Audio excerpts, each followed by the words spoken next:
Mardi soir, à Dijon, Dieudonné présentait son dernier spectacle Sandrine à bord de son Dieudobus, l'occasion pour nous de rencontrer l'artiste et, loin d'accorder une tribune à Dieudonné, nous avons souhaité faire le point sur son spectacle, sur sa carrière, sur la politique et sur les positions parfois intenables dans lesquelles le comique s'est enfermé ces dernières années. Le Dieudobus est égaré à proximité du Palais des Sports, c'est là que l'artiste nous a reçus. Dieudonné, bonsoir. Bonsoir.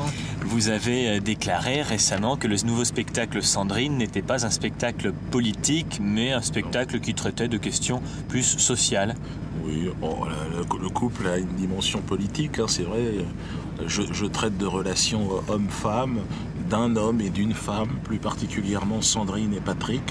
Je reviens quelques années après un autre spectacle qui s'appelait Le divorce de Patrick, avec mes deux personnages centraux, donc Sandrine et Patrick. Et donc ce spectacle s'appelle Sandrine et je reviens quelques années plus tard sur cette situation-là qui s'est détériorée et qui a entraîné Patrick dans des extrémités de violence qui l'ont conduit devant les tribunaux.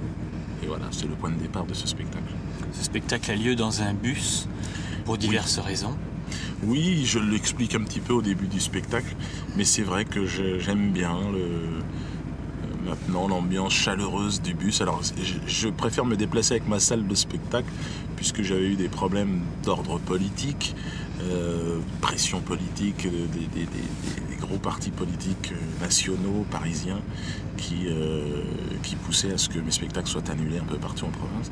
Et donc j'avais choisi à un moment donné de jouer dans un bus. Et puis j'ai pris goût à cet exercice-là.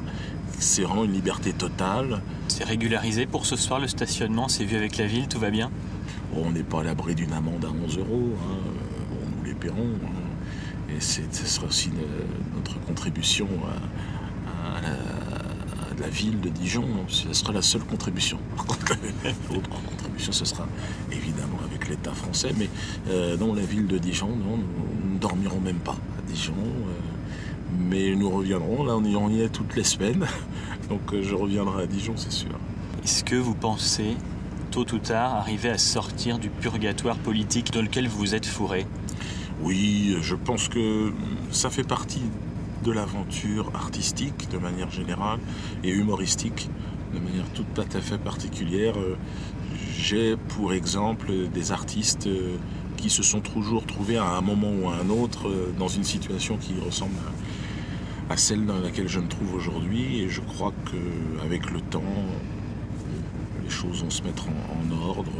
Je n'ai certainement pas eu toujours le talent de me faire comprendre. J'ai subi une hystérie aussi disproportionnée. Alors est-ce bien tout de même une question de talent ou simplement une question de choix? Si on fait par exemple référence à d'autres grands comiques comme Coluche ou Desproges, ils faisaient rire en tapant sur les petits, sur les grands, sur les patrons, sur les ouvriers, sur les blancs, sur les noirs. Vous, on a l'impression que vous avez choisi votre cible et que c'est un peu fantasmatique, quoi. Oui, on peut. Il y a effectivement la critique me concernant, c'est oui, Dieudonné a un problème avec notamment les sionistes. Non, moi j'ai un problème avec tout le colonialisme de manière générale, mais je dirais que dans ce spectacle, je traite du divorce. Par exemple, dans d'autres spectacles, c'était encore autre chose, la laïcité. Non, je ne pense pas me focaliser. Ou si je l'ai fait, peut-être ce n'était pas consciemment, alors à ce moment-là, et j'ai l'impression, réel que là, en tout cas, sur ce spectacle-là, c'est bien le rapport homme-femme qui est le cœur de cette inspiration. Votre public, est-ce que c'est un public généraliste qui vient chercher le comique de situation sur des questions comme le couple, ce que vous évoquiez, ou est-ce qu'il y a toujours une tendance politique, une tendance vraiment clivage très marquée? Je pense que c'est plutôt la liberté d'expression. J'ai un public qui est très attaché, enfin en tout cas qui trouve dans ma démarche et dans la résistance dans laquelle je me suis inscrit, ils y voient oui, un résistant, un homme talentueux qui les fait rire. Donc je les remercie de me voir ainsi. Une question de politique purement politicienne cette fois. Quand on fait moins de 5% à une élection et singulièrement moins de 2%, on arrête parce qu'on n'a pas le choix. Qu'est-ce que vous comptez faire avec le parti antisioniste? Alors, c'était un point de départ. Il faut savoir que tous les mouvements de résistance, même celui insufflé par le général de Gaulle, quand il est parti en Angleterre, ça commence avec 0,001%. Là, on n'en est même pas là. On a dépassé le 1% symbolique, c'est plus de 40 000 personnes en région parisienne qui ont voté pour cette liste-là.